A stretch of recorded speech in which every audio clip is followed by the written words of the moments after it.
So, Holly, how was the session that we just did where you came up on stage and talked about how Woolies is using CoCounsel? Yeah, it was really good. Yeah. I feel like it went well. I definitely I'm one for sharing use cases across this community. So it's something that I'm really passionate about sharing. So I feel like hopefully people enjoyed it and maybe learnt something from it. Well, Because I think we should all share. I agree. And you put a lot of work into what you were doing for that particular use case and all the other use cases as well. So, something close to your heart. And you talked about handing more of that responsibility over to the lawyers. Yeah. How do you drive that kind of adoption of CoCounsel at Woolworths? It's a tricky one. I mean, I think adoption of CoCounsel, adoption of any technology amongst a group of lawyers in particular can be difficult. I will say we have had quite a strong top-down push, which I think is actually necessary. But with that, I also think a lot of the adoption, I think it's multifaceted. So I think part of it is what we have done is test things in pockets, identify that they work.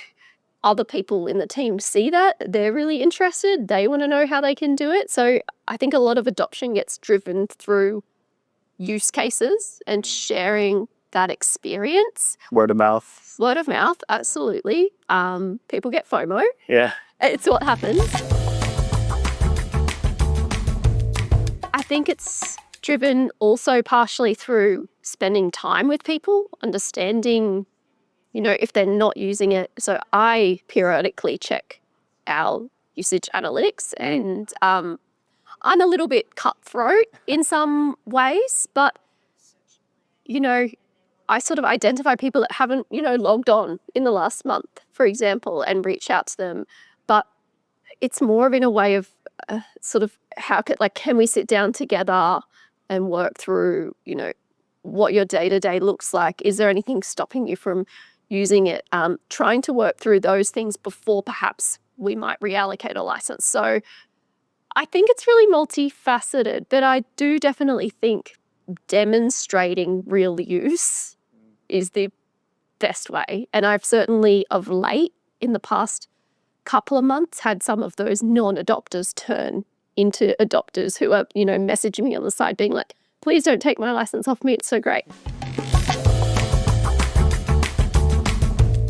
2 years ago, when we first launched CoCounsel in Region, we were talking a lot about how to fit AI into your current legal processes and workflows.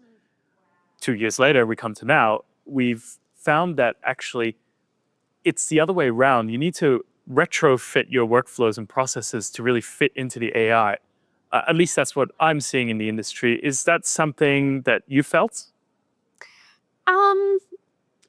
I think it depends in what context we're thinking about workflows, because I think about workflows in a couple of different contexts. Like, particularly if I'm thinking about, our contracting workflow as an example, I would think about that all the way through the life cycle from actually the intake of that particular matter from our business team, essentially through to the point at which the agreement is signed and we're analyzing a database. However, I think within that there's like a smaller workflow, which is actually the legal review component.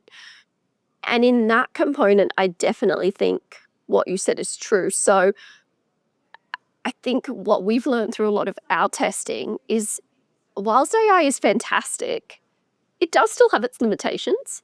It's getting better, but it does still have its limitations. So I think there's a piece about designing the workflow or redesigning the way in which the lawyer's workflow looks to get the most out of the AI in the most kind of accurate, efficient, useful, reliable manner, and not potentially trying to have it do everything when we know it doesn't do certain things very well. So I do think there's a piece about redefining the workflows that way to fit into the AI, which we've particularly found with redlining, for example.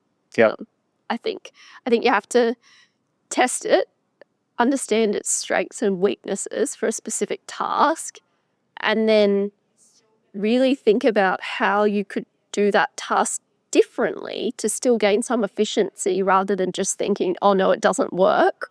We're just not going to bother to use the AI.